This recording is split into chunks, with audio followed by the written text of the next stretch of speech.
switch road, the dividing line between the village and the town. So right here are the people that were being called witches, and these are the people calling them witches. They said the people right here were all witches. So you notice how the people being called witches all lived in one area, and the people that were calling everybody witches lived in another area. Could it be that they're just fighting with each other? Is this just an example where jealousy and the desire for revenge caused the hysteria, or is this just a coincidence? What do you think, detective? And then you have the last question up here. Did the separation of the village from town cause more problems? What do you think? Because they were separated, do you think that caused more problems? You need to answer that and answer why. Okay, now we have theory number 3. Could strict rules have caused the accusation? We have 3 questions here. Number 1, what was life like for a Puritan child? Number 2, were Puritan children encouraged to use their imagination? Why or why not? And number 3, is it fair to have the same expectations for children as we have for adults, and why or why not? Okay, this is theory number 3. Could strict rules have caused the accusation?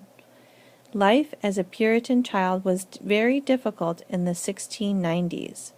Children were often expected to act and behave as adults. This meant that children had little or no time to play with toys, have fun with friends, or engage their mind with games or exercise. In fact, these activities were viewed as sinful and were frowned upon. Instead, children were expected to attend church services, toil every day in the fields, and follow the strict and direct orders of their parents and superiors. So if we're looking for number 1, we're going to find it right here in this paragraph here. In addition, you're going to find number 2 in this paragraph too. You have a lot of information in this paragraph right here. It was common for Puritan children to learn to read, but it was mainly out of one book, the Bible. Children were taught about the widespread existence of the devil, evil spirits, and the dangers of witchcraft. Any book that incited the minds of Puritan children was often viewed as morally corrupt, and they were usually banned from reading it. So this one kind of goes to number 2 too. Inciting the minds of Puritan children was viewed as morally corrupt. So that means getting the children's minds thinking and imagining was morally corrupt, meaning that they shouldn't do it, that it was wrong, and they were banned from reading it. Puritan boys and girls had little opportunity to excite their imagination. Boys were able to escape the home at time to work as an apprentice. This allowed them to learn a new trade like carpentry or gain valuable skills like hunting or fishing.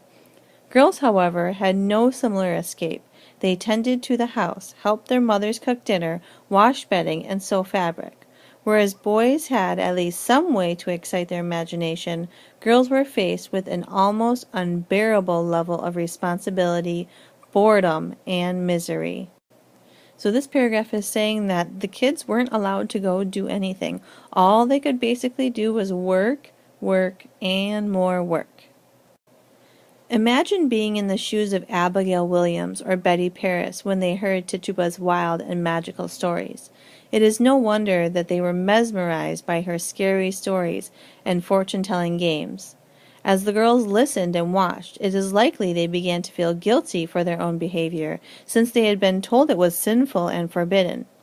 Soon the attention turned to them as they began labeling people as witches. In a world where girls had no way to express their imagination and had little attention paid to them at all, is it possible that they actually enjoyed being in the center stage? Is it possible these girls became fearful of actually enjoying Tituba's tales, cried witch, and enjoyed the extra attention? What do you think, detective? So now you have the last question up here, number 3. Is it fair to have the same expectations for children as we have for adults? Why or why not? Do you think that it's fair to have all the kids work all the time at the home and out of the home and not be allowed to use their imagination? Do you think that's fair? Why or why not?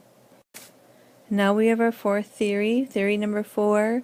Could the strict adherence to their religion have caused the accusation, meaning the religion was really strict and they only stuck to their religion, so they couldn't blame it on anything else other than the religion. Did that cause the accusation?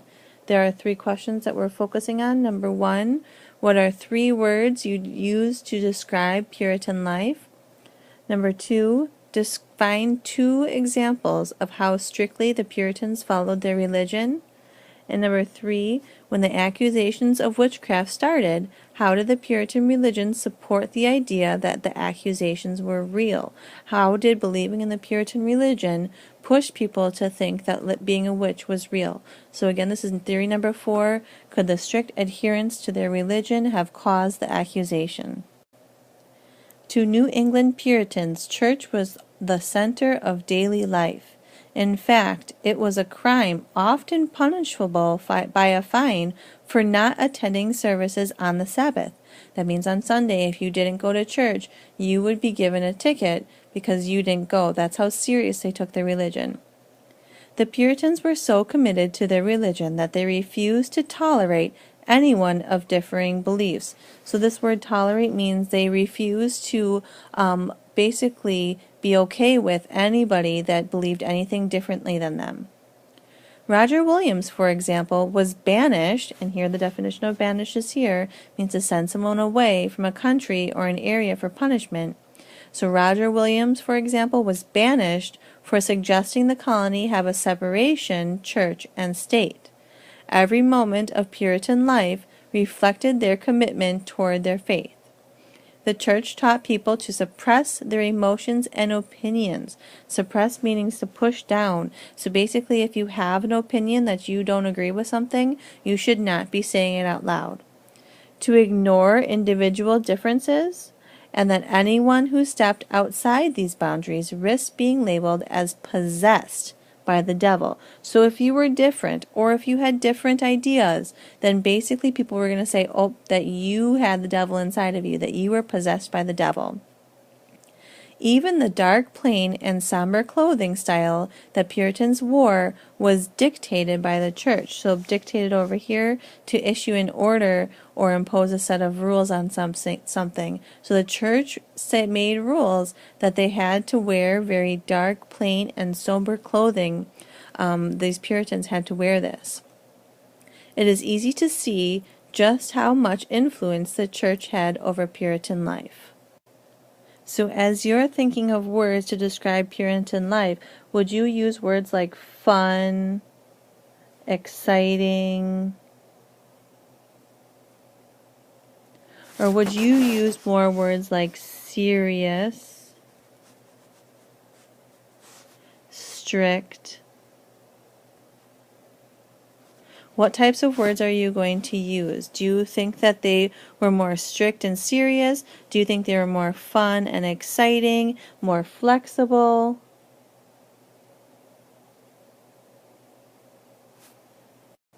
And open-minded?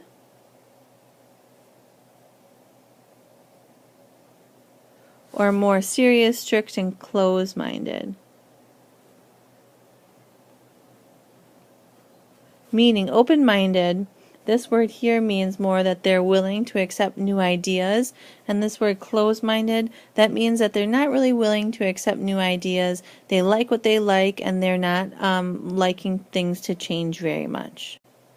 So number 2 we're looking for, find 2 examples of how strictly the Puritans followed their religion. We're going to read this next paragraph here. Puritans, due to their strict adherence to their religion, believed that individuals would be punished by God for their actions.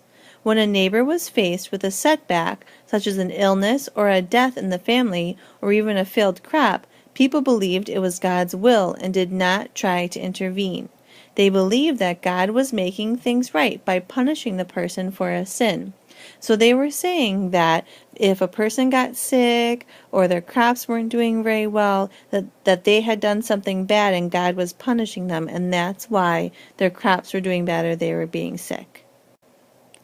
Even though the Puritans were very religious, could this strong devotion to their faith have led to the witchcraft accusations? Well, let's look at the facts.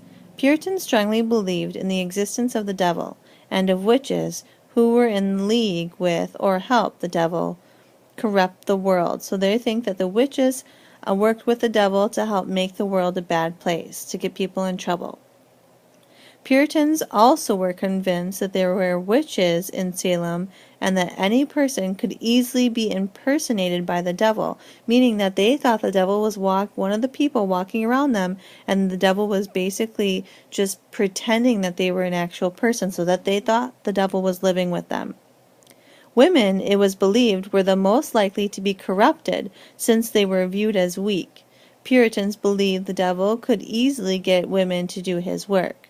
So most people thought that the devil was dressed as a woman because they felt that women were really weak.